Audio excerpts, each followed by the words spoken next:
So let's talk about analog scaling. So when we do analog scaling, what we were trying to do is match a scaled value, something that the operator or maintenance, somebody would understand. We're going to be doing the analog tank. So in that example, we have a tank that has a level transmitter, and the depth of the length of the tank is 300 centimeters. And so that is what we have. Now our raw value from the temp probe, which is located, that's that bar that goes down the length of it, that's supposed to be a temp probe that reads the level of the water. Now we have to match those values together because that temp probe puts in raw data in our PLC of 0 to 1,000, or you could say 0 to 10 volts. Typically you would see it 4 to 20 milliamp raw electrical signal, and that would translate into, depending on your processor, 0 to 16,000, 0 to 32,000, and something if it was a 32-bit processor. Basically it depends on the resolution of your analog to digital converter chip in that card, and the capabilities of the PLC to support that. And so what we see in our example, we're just going to use 0 to 1,000, and we're going to scale it 0 to 300. And so what we're going to do here is basically we have to figure out what we need to do of these values here to get them to match the same height and angle. So they have to match the same angle here. Let's see if we can do that, and we'll pull that out and we'll lay them on top. So that's what we're trying to do, is we're trying to get them to match and lay on top of one another. So when I have a raw value of 500 coming into the processor, then my display would show, or my processor would know that it actually meant 150 centimeters in the tank. So that's what we're going to do. Now there is a formula to calculate that. A lot of programmers, they will just take a number and keep multiplying it. They'll just pick a value and they'll multiply it by 0.00015. They'll keep multiplying it until they get this value to match at whatever, if the tank's half full. But if you don't use the formula and you just keep doing multiplication and guessing at the rate, you'll end up with a slightly skewed value. And what that means is, let's say at this point where you took your measurements and you made it say 150 centimeters in the tank, it is correct, and that's typically they run the tank half full here. So, but that's not correct, because there is a very specific number that will get you scaled on top of one another. And so we're going to go over the formula for entering that, and then I'm going to show you how to add that to a compute statement and put it right into your PLC. So first of all, you'll have to open the analog scaling. Don't get that confused with the tank with timers scene. We want to do analog scaling, so you'll have to open that one up. And in that, I have already given you a blank program in order to save time here. Basically, I've given you a green fill button, red stops, and then I've given you a reset drain button. So the reset button will actually drain the tank. And of course it will drain a lot faster. It's a little bit fuller. So we will actually drain the tank using the reset button in this example. We should see the level begin to drop within the tank. Here's your little indicator as it goes down. And we'll just leave a little bit in the bottom. So what we want to do is get this physical value in the PLC. And to do that, we have a formula.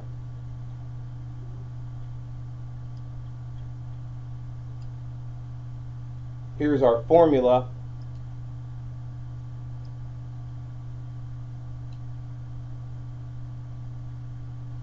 it is the rate. That's basically, if we were to look at our PowerPoint, that's basically this angle here. We've got to get this angle set correctly so they match the rate of ascension. And so we have our scaled max, our scaled min, our input max and input min. In our example, scaled max is 300 centimeters, scaled min is 0, input max is 1,000, and input min is 0.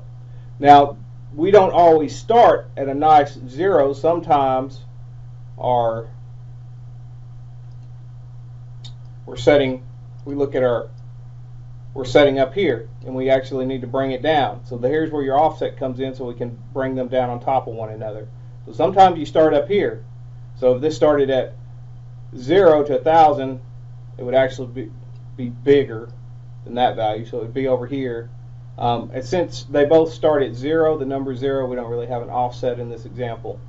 But sometimes you do, and so then you have to bring it down so it sets at the same, starts at the same number as the other one. Okay, and then once we have all that calculated, we have our rate and our offset, then we're ready to calculate the scaled value. So that's the actual tag value, which is the raw data coming into the PLC from the sensor, times our rate, and then plus our offset. Now notice offset can be negative. Sometimes you're setting down here and you need to bring it up, or sometimes you're setting high and you need to bring it low, so your offset can be a negative number. So be aware of that.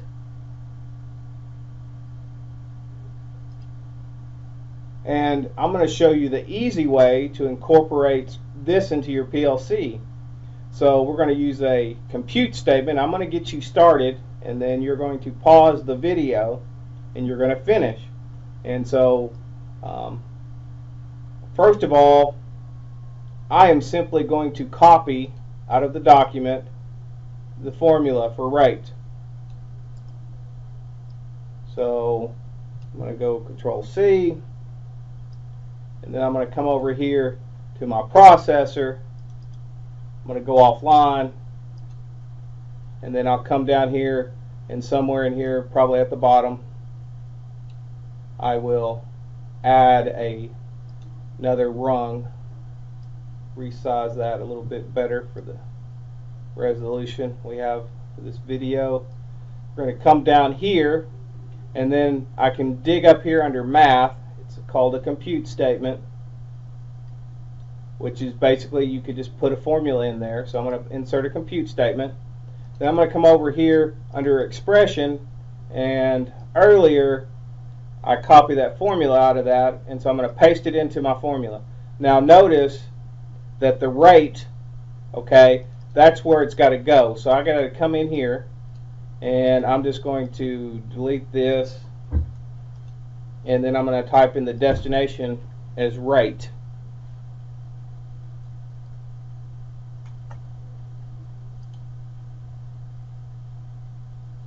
Okay, so we have errors. None of these are actual tags I have created.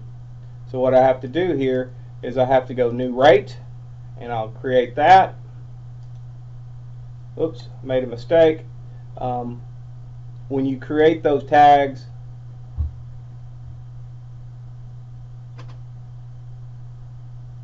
we may need to make sure that we create them. Yes, that created defaulted double integer. We want a floating point number or a real number so we can get decimal points, because we need high precision, so we're going to need a lot of decimal points, so we need to do that as a floating point number or a real number. And so then we're going to come into here.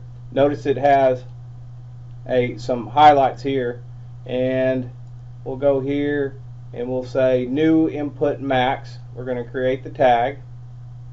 We're going to make sure that that's a real number. We're going to create it. Then we're going to go over here to input min,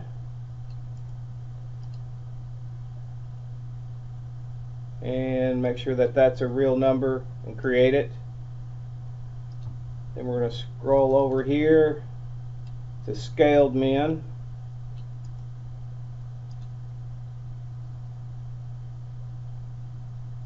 Make sure that's a real number and create it. and then scaled max must be created as well. Make sure that's a real number, and we'll hit create.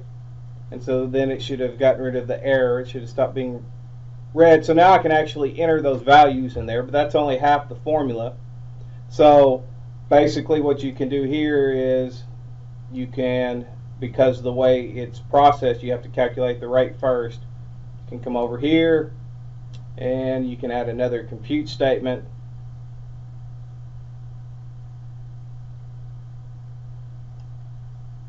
And we will do the second part, which is the offset, and then we have the third part. Only under the third part, our scaled value, that tag, or the actual tag value right here, we're going to change those names to our integer file. And in this example, we will just I'll just show you. We'll add a branch level here. We'll label that one as edit is rate. Then we're going to calculate the offset, and let's go over here to our controller tags and make sure you understand which controller tag that value is coming in. So if I go over here, it should be labeled is level meter, and that says 0 to 10 feet. You can say 0 to 10 volts. This is actually 0 to 10. So in my previous example we said 0 to 1,000, so that was incorrect, but you get the general gist. It was 0 to 10, and that is going to, we said feet, but that could just as well be the raw value.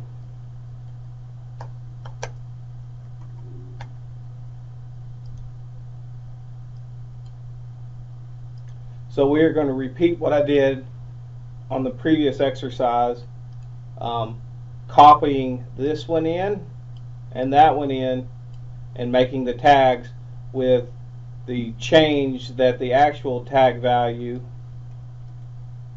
will be float in 1.